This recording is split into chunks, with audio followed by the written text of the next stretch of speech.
Harry, I even saw you today and bought you. All right. So just some updates, not as many as normal. Daniel can applaud in his head. I only have about half the updates I normally do. Yes, yes. So the first part is just going over the Commissioners' Council. We met for the first time Friday at 5. All the commissioners except Jason were able to make it at that time. So we just were basically discussing a lot about what ASUCM is. Next week or this week we'll be planning to do a little more vision planning, vision statements, where we see the organizations in 10, 20 years. That's been a very critical part in how I'm trying to view these commissions, is not necessarily what we're doing now and what we're doing later or what that ends up being in 20 years, but backwards planning of where we want to be, and then where are we in 20 years, where are we in 5 years, where are we in 1 year, where are we next week. So that's something that I'll be working with them on. Still going through trying to get their preferences for what senators. I know some of them have been working with you, so I'm trying to get that balanced out with the other ones too. So after a lot of discussion and meeting with people, a lot of thought, I have decided to approve of the Sigma Chi bill as it is. That being said, I do need to mention that the way this was handled is really bad, I think, on the part of Senate in some ways. I really feel I need to mention.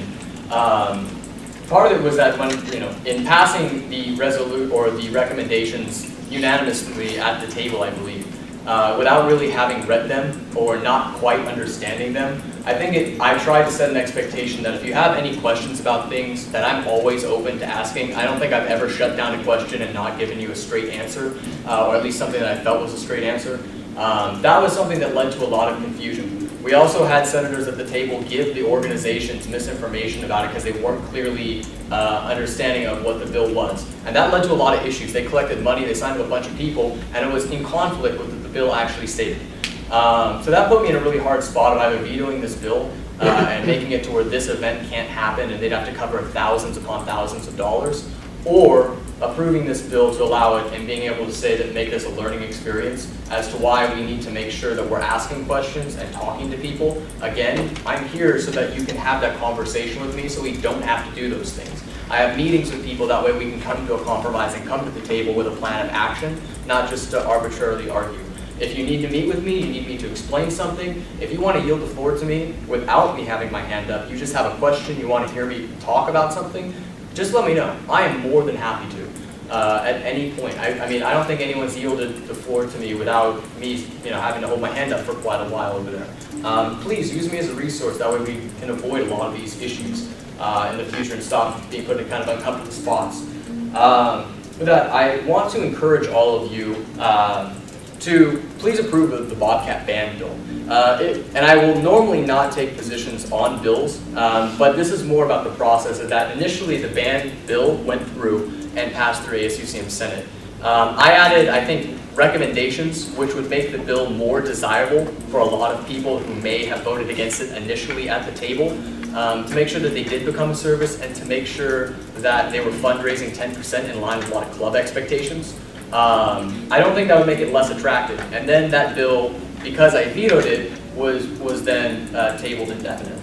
I also want to say that I do feel it's a very valuable investment for ASUCM, but I think the larger part is, for the senators that did change their votes, think why you changed your votes on that. And also for the people that may have voted against it and tried to persuade others as another opportunity to try and get rid of the bill, that perhaps that wasn't necessarily the right method to do so. With that, I feel that the initial vote was fair. I felt that what I recommended only would sway a lot of neutral parties, and I don't see why it would have been voted down with those recommendations. On the resolutions on the table today, just one thing on the tobacco resolution. I still have yet, I need to read it, but this was a policy that was adopted at UCOP, so above our campus level. We only have the chance to define how it's implemented on our campus with that. So just keep that in mind, as we can make a recommendation, but that has to go to UCOP, UC Office of President. That's something that's coming in January. They've been meeting for a while. I have my own views on it, but it is at the top, which is difficult to try and make a change with that. And the next is the breast cancer one. Not that there's anything wrong with that resolution. I just want to point out that a lot of the resolutions we do are congratulating things or recognizing people. I think that's a good thing. There are definitely simpler resolutions, which are saying you did a good job, or this is how I feel about something. But resolutions are not really meant for that, right? That's the position of the entire student body. This might be ASUCM as an officer group. We're saying, well, hey, you did wonderful, and that we want to congratulate you and commend you. But what about the bigger issues? What about things that are on campus that are issues a lot of students face with housing or with athletics? One coming up being the programming fee. This is speaking on behalf of all the students on campus. It's very important that we keep the, I think, power in a resolution, that these aren't always used just to congratulate or kind of recognize things, that they also are there to take a firm stance on things that are very important. This is a deliberative body. This is meant to have the discussions about who we are as a student, what is the spirit of our student body, what is the ethics of our student body, what do we believe, what's in our best interest. I think that's very important we have those discussions here. So please, if you have ideas about how the student body should feel about the university, if you have people coming to you about ideas, bring those resolutions up here and hash it out and have discussions about that. That's really valuable to start talking, I guess, more philosophically about what students really do care about on this campus, what is valuable for us in the future. Going on, one project that I'm looking into working on, Daryl approached me with also is the ASUCM Scholarship Fund. So I'm looking for more senators and more people that would be interested in starting some type of a fund to be able to give more scholarships to students in a more sustainable way that will last for a long time. So please, if you're interested in that, please talk to Daryl and I. That's something we'll be looking into in the future. I know that Adam has started working on the service process a while back. Sent me on that. I was reviewing it. I'm hoping we can expedite the service process to make it an actual formal thing. I know Bobcat Band and possibly even another organization coming up that might be a candidate to become a service. 3 minutes. Oh my God. Sorry, Manuel. So Bobcat Band, another candidate coming up for the service. We coming here. So it's important we have that process in there. So please, we should get that on the books. I'm looking to finalize a memorandum of understanding with Recreation Athletics regarding the programming fee, and also all the things that we got as asked to formalize those, so we actually have those written down. The other part is I expect someone to put a resolution on the table that's either for the programming fee or against the programming fee. This is too big of an issue that too many students cared about for us not to really take a position on. You had the info from one side, you probably have a lot of students' opinions on why they don't like it. I think it's your job to be able to weigh out which side you really feel is the best at this point. So please, someone introduce that resolution and discuss that at the table. I think it's important we decide whether they can do it better but it's okay, or whether this is something that me and other execs and yourselves need to continue to push against and lobby to try and stop. On this Friday, I'm going to a CSU conference for about $30. So I'm meeting with 3 other Central Valley CSUs and trying to establish some allies there. Which brings me to the final little thing.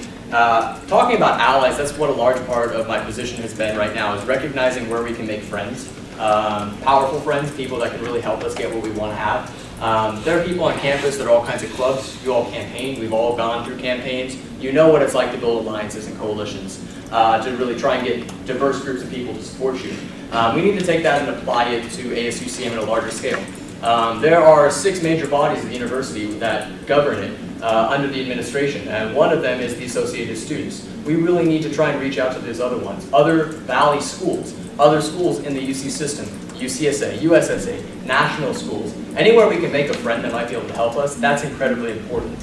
On that, as a closing point, the student union building we established as our first priority. It's really important that we build alliances between the branches. Is 1 minute? Oh, 1 second. No, I was thinking.